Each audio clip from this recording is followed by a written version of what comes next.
Hi there, once again. Welcome again to this session. Of course, I still remain young, Joseph, and this time I want to speak on value. On value. Several years ago, I remember speaking with somebody about money, and when we were speaking about money, I began to ask the person, "What do you understand by money?" And so the person actually began to explain to me, but a place that actually caught my attention was when the person talked about how, what we call the promissory notes is actually money. And I was like, do you actually know what money really is? And he was like, yeah, I mean, the rand, the naira, the dollar, the pound, and all that.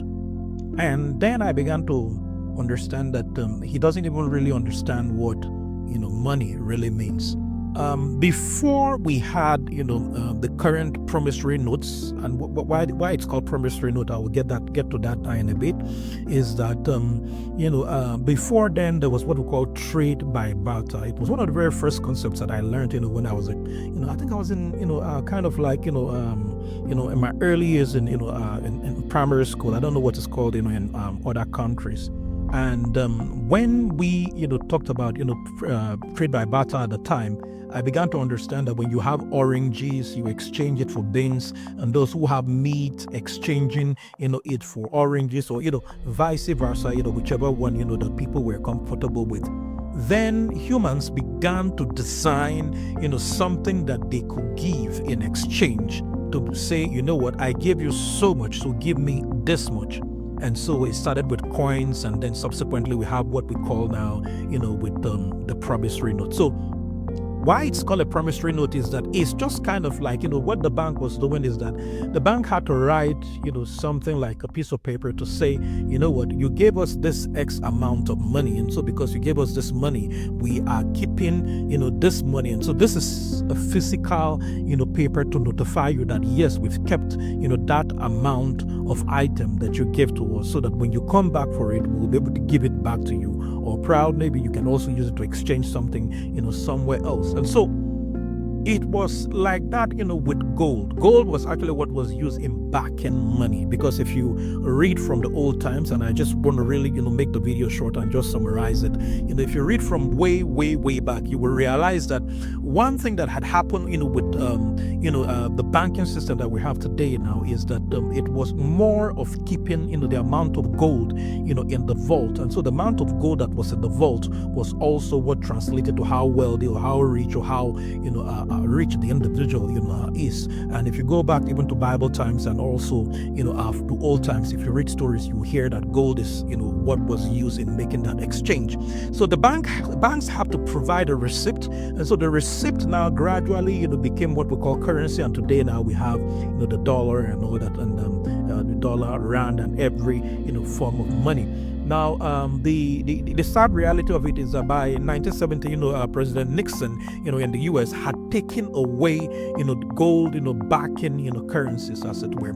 So when we look at, value from that point of view, you will realize that what money really was, kind of like gold. It all, got back to gold. Now, that is to say, on the African continent, we're supposed to be far richer than the rest of the world, right? Unfortunately, that is not actually the case, because, of course, there's so many things that are carted, away from Africa. And, of course, Africa is just trying to recover all of it.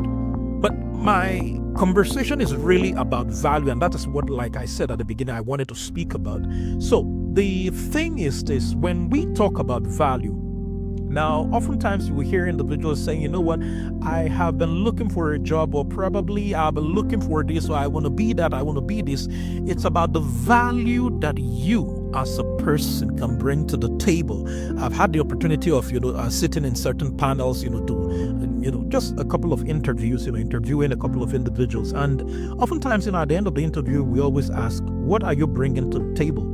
how are you going to make the job better, or how are you going to make our life easier? So the person will have to reel out the value that he's bringing to the team.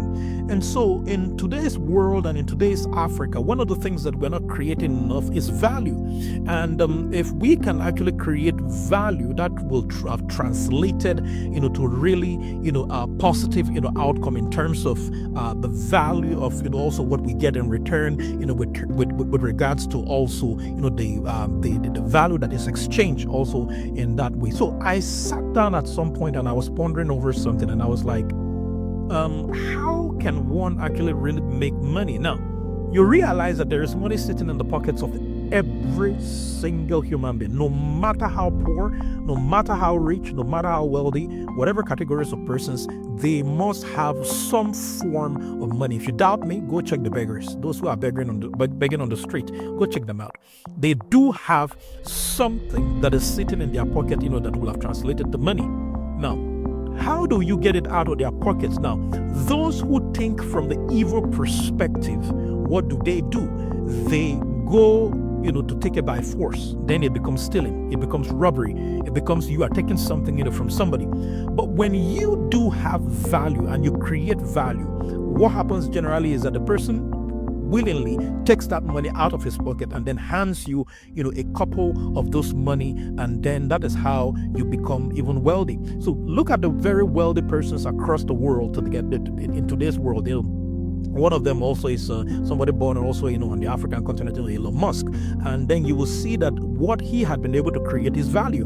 He created value in such a way whereby, the value is now exchanging for the currency. It's exchanging for the gold. If gold were to be sitting in the bank, it's exchanging. Now, it's the same thing as well when you are talking about the credit system all over anywhere in the world, whether Africa or probably Europe or anywhere in the world. It is the value that you are bringing to the table that translates to the currency that you will be given, that translates to the currency that will be handed over or handed back also to you. Now, if you are following that trajectory, logically and legitly, one of the things that you will find is that there will be a lot of, exchange back and forth of, that same currency, because it will flow in your direction because you have that value. So the point of this whole message of what I'm saying is that right now on the African continent, we need to create a lot of value such that our values can exchange from one country to the other. For example, the value of somebody in South Africa exchanging with the value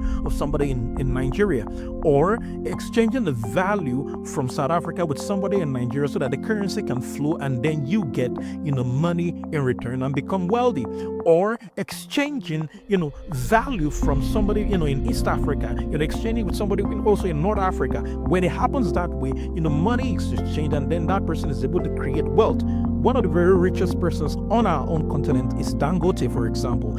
And one thing that he has been able to do consistently is to provide value by way of, food items, value by way of, petroleum products, and then a whole lot of value. So my meaning is this: as young people in today's world, one of the things also that we're still lacking in today, apart from information, is that we're not creating enough value. Because if we're creating enough value, that will have translated as well to enough job. And when that creates enough job, someone else is having that job while you also are still getting paid, handsomely, as it were. So I just want to encourage someone today that we should try as much as possible, to come together, as a continent, create value, among ourselves, create value by virtue of, the relationships that, we have.